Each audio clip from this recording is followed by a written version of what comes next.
میں سب سے پہلے تو فواد چودھری آپ کو مبارک دیتا ہوں. مبارک اس لیے دیتا ہوں کہ آپ نے یہ ایک آپ کا جو مائنڈ سیٹ ہے وہ ایک بڑا مختلف اور ایک ریفریشنگ مائنڈ سیٹ ہے کہ آپ نے فیصلہ کیا جب آپ کو منسٹری ملی کہ یہ جو ایک ڈورمنٹ منسٹری پڑی ہے اس میں کتنا پوٹینشیل ہے اور پاکستان سب کچھ بنا سکتا ہے. دیکھیں، میں آپ سب کے سامنے ایک چیز رکھنا چاہتا ہوں. جو چیز ایک قوم کو اوپر لے کے جاتی ہے وہ اس کے وسائل نہیں، یعنی تیل کے ذخیرے بیٹھے ہوں تو قوم پروگریس نہیں کرتی، ہیرے ہوں، سونا آپ کی زمین سے نکلے پھر بھی قومیں نہیں آگے بڑھتی، کیونکہ اگر بڑھتی ہوتی تو آج کانگو ایک بڑی امیر قوم بنی ہوتی، نائجیریا ایک بڑا ایک دنیا کی فاسٹسٹ گروئنگ اکانومی ہوتی، اور بھی آپ دنیا کی قومیں دیکھ لیں. جو ایک قوم کو جو کوالٹیز اوپر لے کے جاتی ہیں وہ سب سے بڑی کوالٹی ہوتی ہے، انگریزی کا جو لفظ ہے سیلف بلیف. ایک قوم اپنے اندر بلیو کرنا شروع کر دیتی ہے، اور وہ جب بلیو کرتی ہے وہ جیسے جیسے وہ پروگریس کرتی ہے اس کے اندر یہ بلیف بڑھتا جاتا ہے. وہ ایک ایسے سٹیج پہ پہنچ جاتی ہے ایک قوم کہ وہ سمجھتی ہے کہ جو بھی ہمارے سامنے مشکل آئے ہم اس کا مقابلہ کر سکتے ہیں. ایک قوم جب اس مائنڈ سیٹ پہ پہنچ جاتی ہے تو وہ ایک انوینسیبل بن جاتی ہے، وہ کچھ بھی کر سکتی ہے. چھوٹا ایک برطانیہ اتنا سا ذخیرہ ساری دنیا کے اوپر حاوی ہو گیا. اس کے اندر کیا تھی، کون سی کوالٹیز تھیں کہ وہ دنیا کو فتح کر لیں. اور اسی طرح جب آپ اپنی تاریخ دیکھیں اسلام کی تو یہ ایک کبھی بھی دنیا کی تاریخ میں اس طرح کا فنومنا نہیں آیا. ایک تاریخ کا حصہ ہے کہ کیسے وہ لوگ جو کہ ہجرت کر کے آئے مدینہ میں 622 میں 622 AD میں، اور مشکل سے انہوں نے سروائیو کیا پہلے 5 سال. خطرہ تھا کہ وہ کمیونٹی ختم ہی ہو جاتی. ایک جنگ جیتے بدر کی 313 لوگ تھے 624 میں 624. اس کے بعد مشکل سے بچے اگلی 2 جنگوں میں، اور پھر 636 میں مدینہ کے پہنچنے کے 14 سال بعد وہ جو ایک سپر پاور ہے رومن ایمپائر، بیزنٹائن ایمپائر، وہ ان سے ہارتی ہے یرمک میں، اور اگلے سال ان سے ہارتی ہے جو دوسرا ایمپائر ہوتا ہے پرشین ایمپائر، وہ ہارتا ہے کٹسیا میں. اور ہمارے نبی صلی اللہ علیہ وسلم کے دنیا کے جانے کے بعد، اس دنیا سے پردہ کرنے کے بعد 30 سال کے بعد وہ دنیا اسپین سے لے کے 50 سال کے بعد اسپین سے لے کے تقریباً ہندوستان پہنچ چکے تھے. تو وہ کیا چیز تھی؟ یہ میں اس لیے اپنی قوم کو کہتا ہوں بار بار اس فنومینا کو اسٹڈی کریں، کیونکہ اللہ ہمیں کہتا ہے کہ نبی صلی اللہ علیہ وسلم کی سنت پہ چلو. وہ کیوں کہتا ہے اللہ؟ کیونکہ ان سے کامیاب آدمی دنیا کی تاریخ میں نہیں آیا، اور وہ جو ماڈل تھا مدینہ کا، اس کے اوپر ایک دنیا کی ایک ایسا سویلائزیشن قائم ہوا اگلے 600 سال تک جو ہر چیز میں لیڈ کرتا تھا. لیڈنگ سویلائزیشن تھا سائنسز میں، سارے ٹاپ سائنٹسٹ مسلمان تھے. تو وہ جو ماڈل بیس کیا تھا وہ مدینہ کا تھا. اور اس لیے یہ ہمیں تو شروع میں سمجھ بھی نہیں آتی تھی کہ جی نبی صلی اللہ علیہ وسلم کی سنت پہ چلو، لیکن سنت پہ اس لیے چلو کہ وہ اگر انسان اس پہ چلتا ہے تو وہ دنیا کا سب سے کامیاب انسان بن جاتا ہے. اور وہ جو سٹیٹ تھی مدینہ کی، جو پرنسپلز انہوں نے بنائے تھے اس سٹیٹ کے، اگر آپ ان پہ چلو تو آپ کی قوم اوپر آ جاتی ہے. جب بھی مسلمانوں کی اگر آپ تاریخ پڑھیں تو ریوائول آئی ہے تو ہمیشہ کوشش کی گئی ہے ان اصولوں کو اڈاپٹ کرو جو اصول تھے مدینہ کی ریاست میں. تو جو سب سے بڑا اصول تھا وہاں ایک سیلف بلیف آ گیا تھا. وہ اپنے آپ کو اندر بلیو کرنے لگ گئے تھے. ان کو نبی صلی اللہ علیہ وسلم نے جو ذہن کی لمیٹیشنز ہیں, جو غلامی ہیں, اس سے آزاد کر دیا تھا. یہ جس کو علامہ اقبال کہتے ہیں, جو شاہین تھا, مرد مومن کی بات کرتے ہیں, وہ ایک آزاد انسان ہوتا ہے. وہی صرف دنیا میں اوپر جا سکتا ہے سب سے. اس کے لیے ایک ذہن چاہیے ہوتا ہے جو بلیو کرتا ہے کہ کوئی بھی چیز ہو تو میرے لیے ناممکن نہیں ہے, میں سب کچھ کر سکتا ہوں. یہ جو کوالٹی ہوتی ہے, اس سے انسان اپنے اندر پوٹینشیل ڈیولپ کرتا ہے. اللہ نے جب ہمیں اشرف المخلوقات بنایا تھا تو اس نے جب فرشتوں کو کہا تھا کہ اس کے سامنے جھکو, تو جب شیطان نہیں جھکا تو اللہ نے کہا کہ تمہیں نہیں پتا کہ میں نے اس کو کیا پاور دی ہے, اس کے نالج کیا دی ہے. تو وہ جو نالج ہے وہ ڈسکور کیسے کرتا ہے انسان؟ وہ کبھی بھی ایک غلام ذہن نہیں ڈسکور کر سکتا جو صرف ڈپینڈ کرتا ہے کہ جی اچھا باہر سے امپورٹ آ جائے گی یا باہر سے نالج آ جائے گی تو میں آگے بڑھوں گا. وہ ذہن آگے نہیں بڑھ سکتا. ذہن آگے وہ بڑھتا ہے جو سمجھتا ہے کہ میں کچھ بھی کر سکتا ہوں. اور ہماری جو ملک کی اگر میں یہ سمجھوں کہ اس ملک کے اندر جس طرح یہ بڑھا تھا ایک وقت پہ 60s میں, پاکستانی جو دنیا میں ویو کیے جاتے تھے, جو پاکستانیز کے اندر بھی سیلف بلیف آتا جا رہا تھا, وہ ہماری بڑی بدقسمتی ہے کہ ہم اپنا راستہ کھو بیٹھے. وہ جو سیلف بلیف تھا وہ پروپیل کر رہا تھا اس ملک کو, جس کے اوپر پریڈکشنز کرتے تھے کہ پاکستان کیلیفورنیا بنے گا ایشیا کا, سب سے تیزی سے ترقی کر رہا تھا. انفارچونیٹلی ہماری بدقسمتی کہ ہمارے اندر یہ جو سیلف بلیف آنا تھا وہ نہیں آیا. جو سب سے ایک چیز پلیز یاد رکھنا کہ جو ہم آرگیومنٹ سنتے ہیں جی کلونیلزم آئی اور انہوں نے لوگوں کو ایجوکیٹ کر دیا, ہندوستان میں اگر نہ آتی تو ہم پتہ نہیں پیچھے چلے جاتے یا انگریز کی غلامی نہ ہوتی. کلونیلزم کا جو سب سے بڑا ایک قوم کے اوپر نقصان کرتی ہے وہ غلامی, وہ انسان کو جب آپ آزاد بھی ہو جاتے ہیں لیکن ذہنی غلامی رہ جاتی ہے.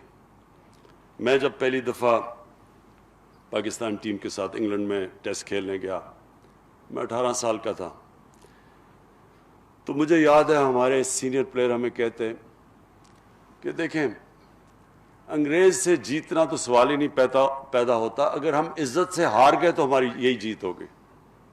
ہمارے اپنے سینئر پلیئر ہی کہہ رہے تھے. اس کا نتیجہ کیا ہوا؟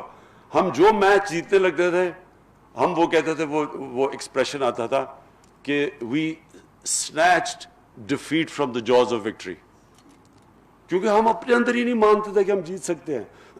جب آپ شروع میں کہیں کہ جی ان سے آپ جیت ہی نہیں سکتے تو آپ جیتیں گے کیسے؟ وہ یہ جو ابھی بھی کمپلیکس ہمیں پڑا ہوا تھا کہ وہ ہمارے سے وہ بڑے سپیریئر ہیں اور ان کی ٹیکنیک ایسی ہے, اور وہ جب تک وہ کمپلیکس رہا ہم نہیں جیت سکے تھے. جب ایونچولی جیتنا شروع کیا تو اپنے ذہن کو آزاد کیا. تو یہی جب میں نے شوکت خانم کا فیصلہ کیا بنانے کے لیے, تو میں جس سے کہوں کہ جی پاکستان میں شوکت خانم کینسر ہاسپٹل بن ہی نہیں سکتا. کیوں نہیں بن سکتا؟ کیونکہ اس کے لیے مختلف چیزیں تھیں, ڈاکٹرز چاہیے, اس کی اکوپمنٹ ہے, بڑی کیپٹل انٹینسو ہے, اس کے لیے انجینئر ڈپارٹمنٹ چاہیے ہوگی کیونکہ ڈائگنوسٹک اور پھر جو ٹریٹمنٹ کی اکوپمنٹ ہے وہ بڑی مہنگی ہے, ان کی مشینیں بڑی سینسٹیو ہیں, اور پھر ہمارے پاس آنکولوجسٹ نہیں ہیں, اور ساری چیزیں میں سنتا تھا. کیونکہ جی پنجاب گورنمنٹ نے پوری کوشش کی, وہ نہیں بنا سکی تو آپ کیسے بنائیں گے. اور جب یہ شوکت خانم کینسر ہاسپٹل بن گیا, پھر ہم نے فیصلہ کیا ہم ریسرچ کریں گے. کینسر سمپوزیم کیا ہم نے, انٹرنیشنل کینسر سمپوزیم. شروع میں ہمارے بڑے تھوڑے سے لوگ آئے, جو اب ہمارے کینسر سمپوزیم ہوتا ہے انٹرنیشنل کینسر سمپوزیم.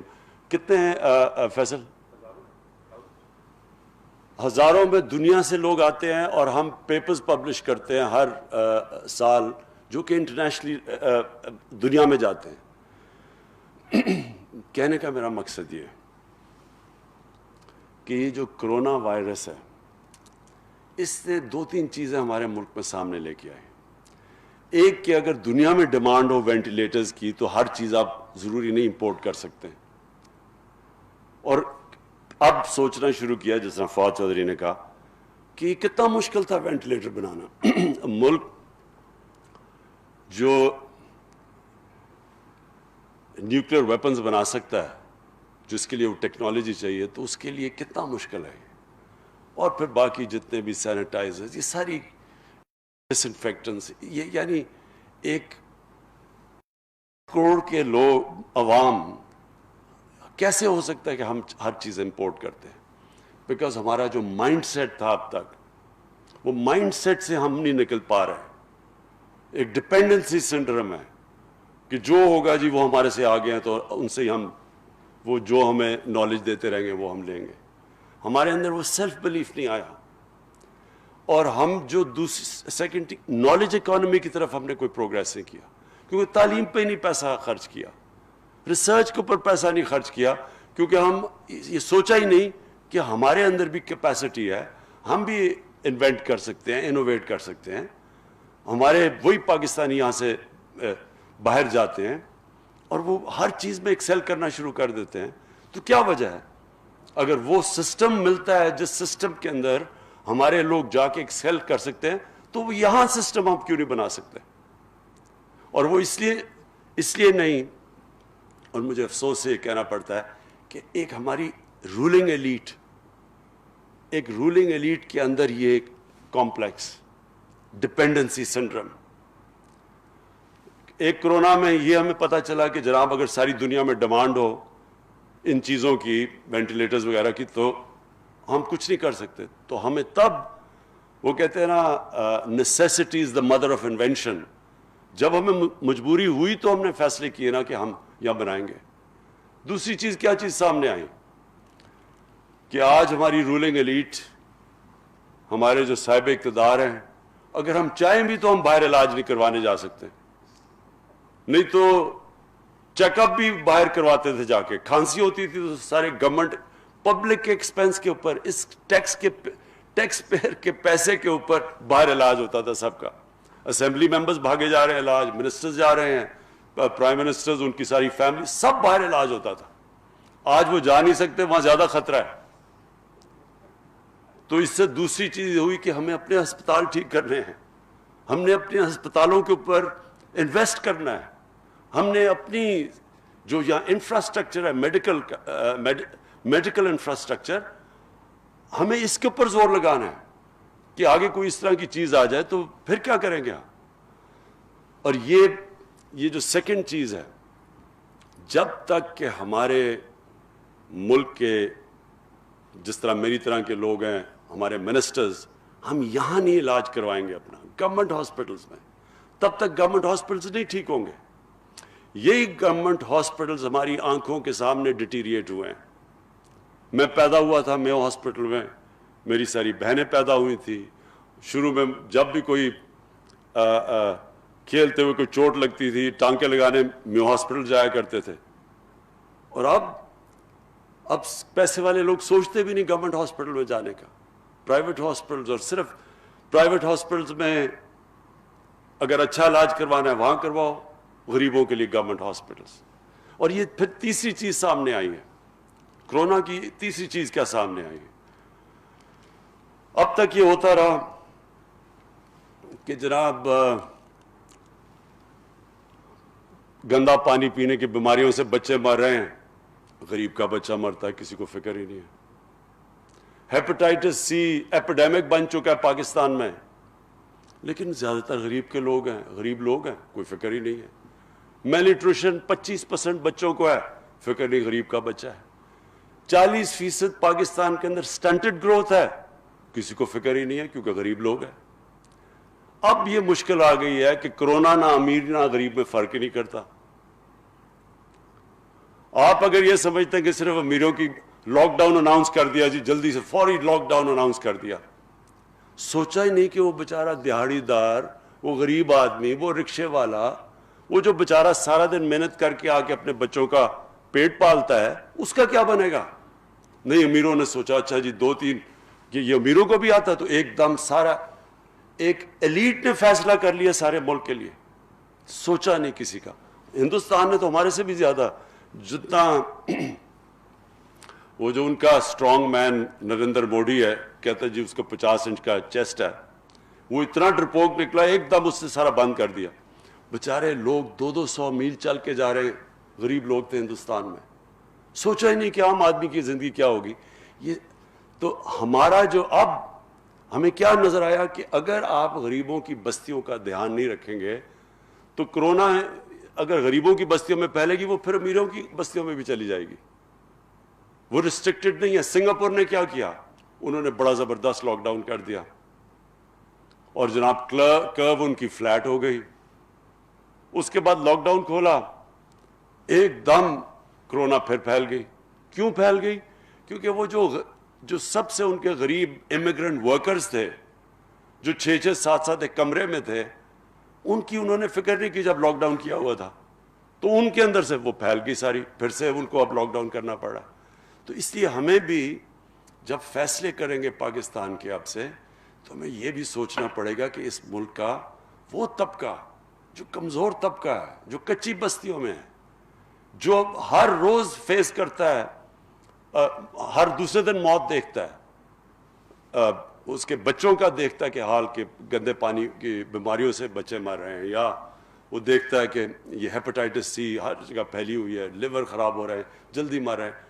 تو ان لوگوں کو ہم آج کہہ رہے ہیں کہ جناب کرونا آ گئی ہے تو آپ بند ہو جائیں, سوشل ڈسٹنسنگ کریں. پہلے وہ ڈسٹنسنگ کیسے کریں؟ 6-6 7-7 ایک کمرے میں, اور کہ جی ہاتھ دھویں صاف, پھر وہاں پانی نہیں ہے, پانی کی بڑی قلت ہے. سو اس لیے ملک آگے جب بڑھتا ہے, سو میں وائنڈ اپ کر رہا ہوں کہ جب ملک بڑھتا ہے تو ایک ملک ایز اے ہول بڑھتا ہے, ایک ایلیٹ اوپر نہیں جاتی. یہ جو ہمارا ایلیٹس کلچر بنا ہوا تھا, جس کی وجہ سے سارا ڈپینڈنسی سنڈروم بھی ہے, بیکاز جو ہماری ایلیٹ تھی وہ اتنی متاثر تھی مغرب سے کہ وہ سوچتی نہیں تھی کہ ہم کبھی ان سے مقابلہ کریں گے, تو ہر چیز امپورٹ کرتے رہو. یہ سوچا ہی نہیں کہ ہم اپنی ملک کو کھڑا کریں گے. یہ سوچا ہی نہیں کہ اگر ایلیٹ کے حالات اچھے ہیں تو وہ سوچا ہی نہیں کہ عام آدمی کے حالات کیسے ہیں. اور کبھی بھی ایک امیروں کا جزیرہ جس میں غریبوں کا سمندر ہو, وہ کبھی بھی ملک آگے نہیں بڑھ سکتا. چائنا نے ثابت کیا. 30 سال پہلے چائنا کیا تھا؟ آپ 30 سال پہلے چائنا جاتے آپ بلیو نہیں کریں گے کہ وہ آج جدھر وہ پہنچ گیا. لیکن انہوں نے کیا کہ انہوں نے 70 کروڑ لوگوں کو غربت سے نکال کے اوپر لے کے آئے. جب نیچے سے لوگوں کو اوپر لے کے آئے, ملک بھی اوپر چلا گیا. ہمارا یہ ہے جو آگے ہم نے جانا ہے. جو کرونا نے ہمیں چیز کیا سامنے لے کے آئی کہ سب سے پہلے اپنے پاؤں پہ کھڑا ہونا ہے, اپنے ملک میں یہ چیزیں پروڈیوس کرنی ہے, نالج اکانومی کی طرف جانا ہے, ہمیں سائنس اور ٹیکنالوجی کو آگے لے کے جانا ہے. یہ بڑی اچھی بات ہے کہ ساری جو امریکہ کے اندر جتنی بھی وہاں جو بھی چیزیں وہ انوویٹ ہوتی ہیں, چیزیں جو نئی لیٹسٹ ٹیکنالوجیز آتی ہیں, ساری آتی ہیں. ان کی جو ڈیفنس ہے اس کی کنیکشن ہے پرائیویٹ سیکٹر کے ساتھ, وہ فیڈ کرتے ہیں پرائیویٹ سیکٹر میں. ساری انوویشنز اور نئی چیزیں اور انوینشنز اس طرح آگے آتی ہیں, اس طرح ان کا ملک اوپر جاتا ہے. ہمارا کوئی کنیکشن ہی نہیں تھا ڈیفنس پروڈکشن اور پرائیویٹ سیکٹر کے اندر. تو انشاءاللہ یہ جو آگے کا کورس ہم جس طرف جا رہے ہیں وہ انشاءاللہ ہم اب انشور کریں گے جتنی بھی ہماری ریسورسز ہیں. پہلے تو 1-1.5 سال تو سروائیول میں ہی گزر گیا, اپنی اکانومی اسٹیبلائز کرنے میں لگ گیا, ڈیفالٹ سے بچانے میں لگ گیا. لیکن اب ہماری پوری کوشش ہوگی کہ ایک ویژن چارٹ آؤٹ کریں اپنے ملک کی, کہ ہم نے آگے جو جانا ہے ایک لانگ ٹرم پلاننگ ہو ملک کی, short term, medium term, long term, ایک پوری ویژن بنے ہماری, جو ہم اس کے اوپر پورے لگے ہوئے ہیں. اور انشاءاللہ قوم کو ایک پوری ویژن دیں گے, اور وہ جو ویژن ہوگی وہ ایک چھوٹے سے طبقے کے لیے نہیں ہوگی, وہ سارے ملک کے لیے ہوگی. اور وہ سینٹرک اس طرح ہوگی کہ یہ جو ہم کچی بستیاں ہیں, ہماری غریبوں کی بستیاں, ان کو سب سے زیادہ اب ہم نے زور لگانا ہے کہ ان کو ہم نے کیسے اٹھانا ہے. وہ کون سی چیزیں ہیں جو کہ عام آدمی کو اوپر اٹھائیں گی, ہم کون سی وہ سٹیپس لے سکتے ہیں, کس طرح ہم لوگوں کو غربت سے نکالیں گے. اور ہم نے چائنا سے چائنا جب ہم گئے تھے تو ان سے ہم نے بڑی ڈیٹیلز پریزنٹیشنز لی کہ کیا کیا انہوں نے سٹیپس اٹھائے تھے کہ اپنے لوگوں کو غربت سے نکالنے کے لیے. اور اس کے اندر یہ ہے لانگ ٹرم پلاننگ. یہ جو ایک ملک چلتا ہے شارٹ ٹرمزم کے اوپر, وہ کبھی بھی یہ نہیں کر سکتا. ہمیشہ ایک لانگ ٹرم پلاننگ, ایک ویژن, اور اس کے بعد پھر ایک سیلف بلیف. جب ایک قوم بلیو کرنے شروع ہو جاتی ہے کہ ہم کچھ بھی کر سکتے ہیں, اور ہمیں ایک بہت بڑا جو ہمارے پاس مدد کرے گا, یہ جو ہمارا پروگریس ہے, اور جو یہ انشاءاللہ قوم اپنے پوٹینشیل پہ جب پہنچے گی, تو ہمارے پاس ایک ماڈل ہے. ہمیں پتہ ہے کہ ایک ہمارے نبی صلی اللہ علیہ وسلم نے ایک ماڈل بنایا تھا, ایک انسان کیسے اوپر جاتا ہے, اپنا پوٹینشیل اچیو کرتا ہے, ایک قوم کیسے جاتی ہے. اور ہمارا جو اثاثہ اس وقت ہے وہ پلیز یاد رکھیں اوورسیز پاکستانی ہیں. ہمارے 90 لاکھ پاکستانی باہر ہیں. وہ ان میں سے ایک تو روزی کمانے کے لیے کافی گئے ہیں, لیکن کئی ایسے لوگ ہیں.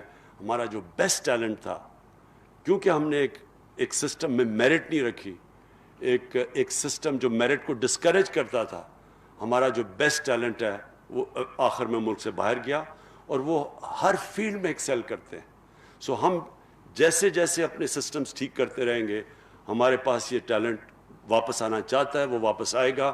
جیسے ہم اپنے ادارے ٹھیک کرتے رہیں گے, جس طرح شوکت خانم تھا, شروع میں تو یہاں ڈاکٹرز ہی نہیں تھے ہمارے پاس جو اسپیشلسٹ تھے جو کینسر ہاسپٹل چلا سکتے ہیں.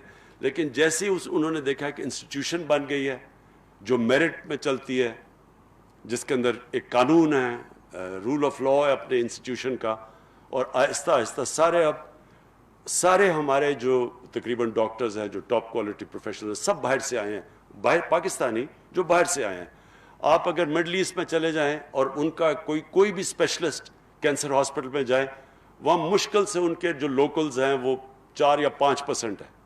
یہاں ہم ایک کوالٹی کینسر ہاسپٹل بنا سکتے ہیں, ساری پاکستانی کو ہم امپلوائے کر کے اس کو چلا سکتے ہیں, جو ہم ہر ادارے کو اس طرح چلا سکتے ہیں اس ملک میں, کیونکہ ہمارے پاس پول بیٹھا ہوا ہے باہر کوالٹی لوگوں کا, پروفیشنلز کا.